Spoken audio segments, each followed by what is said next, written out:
remember we were just talking about is like this really isn't about us. It isn't about you and me. And we can all get like excited about the fact that we're making a YouTube channel and blankety blank, but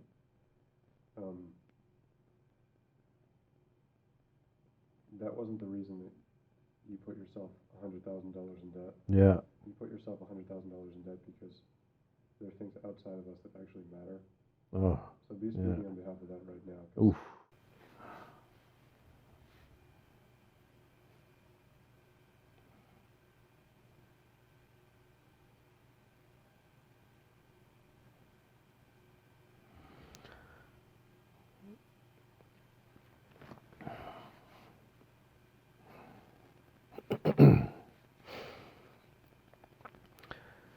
I want to tell you a little bit about how my Midway project came into being and helped me really deeply define for myself why I do what I do, why I photograph. And like there's layers and layers to the question in any given moment, like why am I taking this photograph?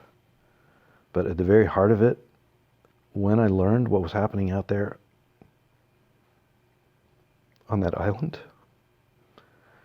I knew that no one else would tell the story the way it needed to be told. And if I didn't go do it, then it wouldn't get done.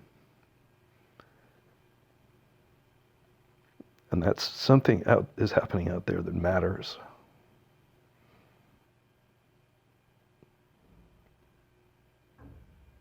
And with that as my guide, then it was easy to go $100,000 in debt and do the fierce things that I had to do to keep going back to that island to raise the money and spend all the resources that it took.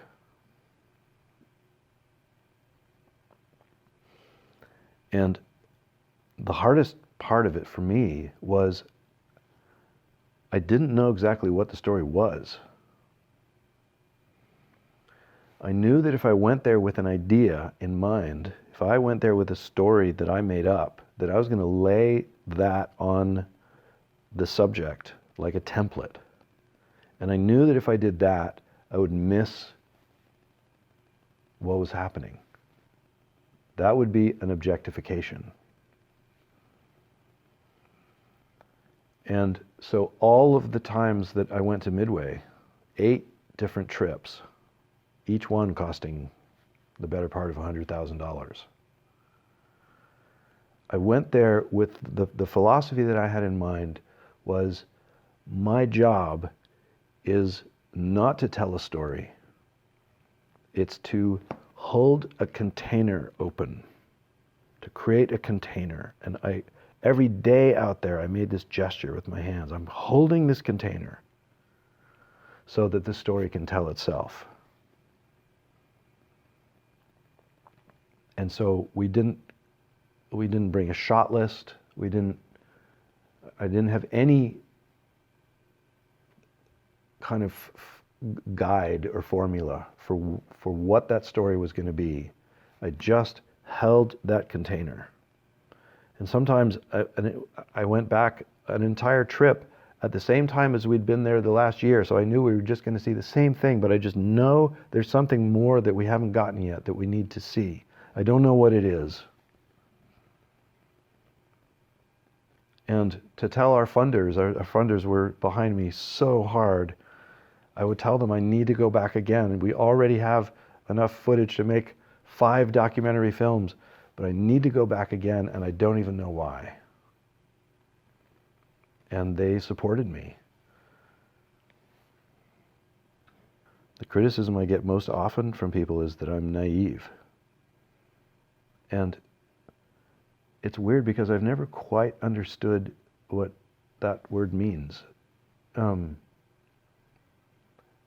think I'm perceived as being maybe reckless, that I don't plan things out, or irresponsible. There's something irresponsible about spending that much money not knowing what the result is going to be.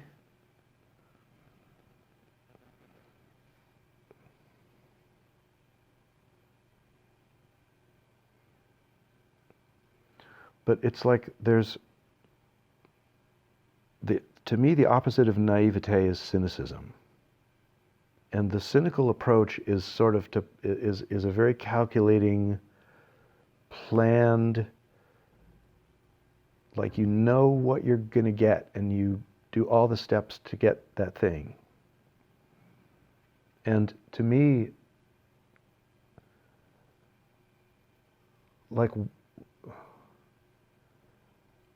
I know that my mind is not smart enough to match the beauty of our world.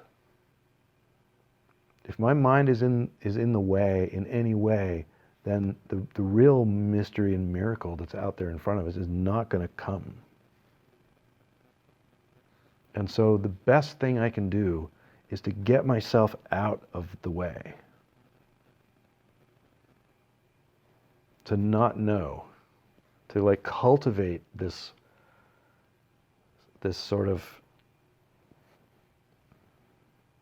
being like a child again, where I don't feel like I'm an expert. I don't know what I'm doing. I'm just following something,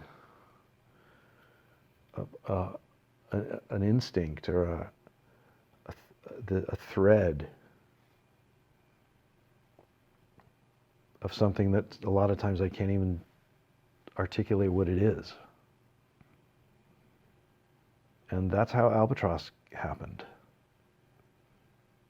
That's how that's how that film came forth. I went out there 8 times, and when I sat down to review the footage to start making the film, I had no idea what my film was going to be about. I had no idea what the story was.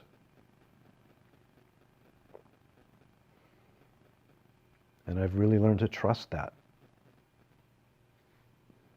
process of emergence. It's like the more I can get myself out of the way and hold that container fiercely, nothing gets to violate that container. Then something will come forth that's bigger and more beautiful than I ever could have dreamed up. Emergence looks like this. And following a formula looks like this. And there's something about living life like that is just, yeah, it's terrifying, and yeah, there's anxiety, and it's just also the most amazing adventure.